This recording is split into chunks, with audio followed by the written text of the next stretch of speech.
Hello Rebel! In this video, we are going to learn how to set the typography styles that are used in template builds. We will understand how and where to define these CSS rules, and then see how to apply them. Let's start. Once you go to the typography styles, you will see all the typography variations that are used in the project, and as a result all of them must be added to your CSS code with corresponding selectors. Each of those typography items has their style rules like font family, font weight and style, font size, line height, etc. Now let's take a look how those typography variations are being used in the project. If you select any text element in the layouts, you will be able to see the corresponding typography style variation like large, small, medium, and so on. On the global CSS page, all those typography styles will be added to typography CSS element. Here you would need to find all the corresponding selectors that you have in Figma. For example, typography style extra large would be text extra large in CSS. CSS rules must match the number of definitions under typography styles. It means that you need to check the typography styles in Figma one by one, update the styling in CSS code, as also find the missing ones and remove not needed CSS selectors that you have in code. For example, text extra small is not used in this project, so we need to remove it from CSS.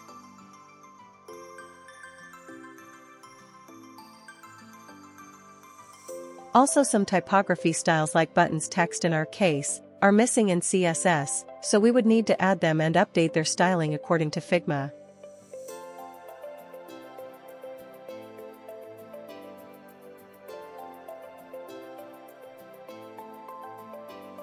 Let's update the CSS for one of the typography styles, for example, breadcrumbs. Find the selector in the CSS code. And now update all the rules according to the Figma.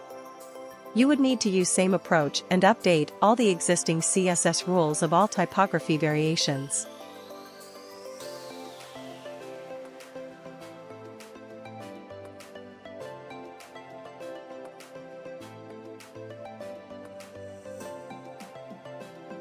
Once the HTML structure of your page is done and your typography styles are updated, you can add the proper CSS selectors to all needed elements. Let's take a closer look at the selectors and their usage. There are two different selector types, the default ones like text large, text medium, text small, etc. and the specific selectors that you need to define depending on a use case. For example, when you need to specify the styling of post widget headline or some text styles which are not in predefined typography. You can use the default selectors in case if the LND element has an option to define a class and the styling of the element entirely corresponds to the typography style in Figma. For example, this newsletter headline is using large typography style and has no extra styling. We will use a text element for it, so we have an option to add our class directly to element. Let's create a text element and add a default selector for it.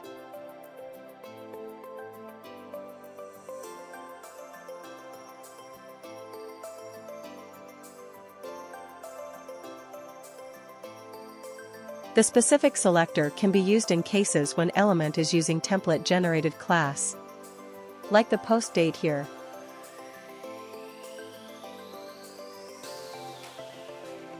Other use case would be when the element is using specific styling which differentiate from typography styles or is not present at typography styles at all. We can add this headline as a text element and assign a class which describes its usage, meaning.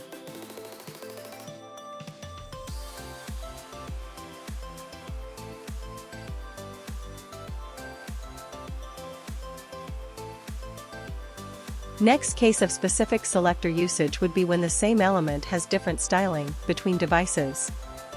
For example, this headline is medium on mobile and large on desktop. We will add a meaningful class name for mobile first and then an extra class for desktop.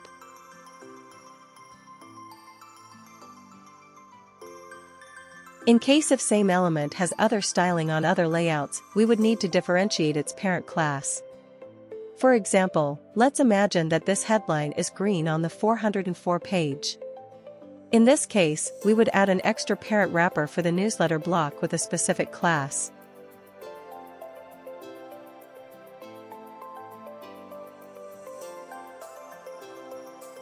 As you noticed, we have some multiple selectors by default. Our CMS generates same classes for same elements. It gives us the opportunity to add the default selectors to the CSS code.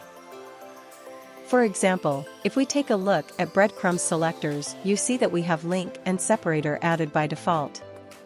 And if we check HTML structure, you will see that those selectors are default ones, and they will be always used for breadcrumbs classes. The selectors for text article H3, article quotes, breadcrumbs, as also article tags, article dates, article author name, photo captions, and photo credits, top bar and footer menu links are using default CMS selectors. So, we recommend to keep them in your CSS code. Some elements are using same styling on all devices. But what happens if same element is using different typography style on mobile and desktop? In this case, we would need to add an extra desktop selector to the element.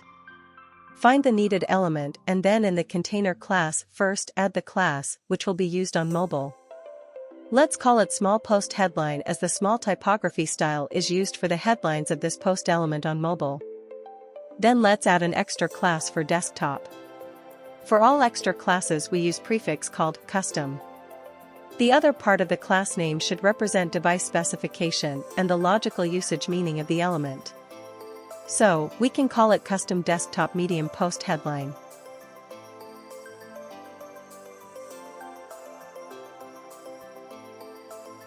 Then we would need to go to the typography styles and add the selector to the existing CSS rules.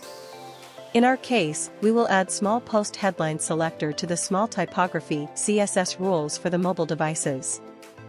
As next, we will go to the custom typography, find the rules for desktop and add our custom medium headline to the CSS.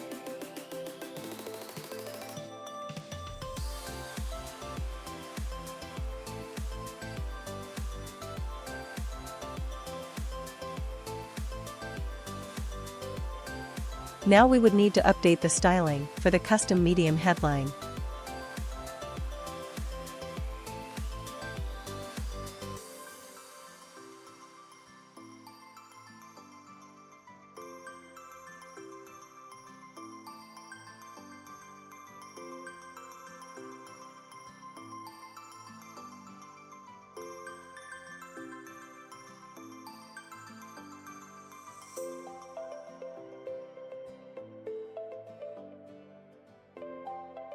Now you will see that the headlines are using styling for small post headline on mobile.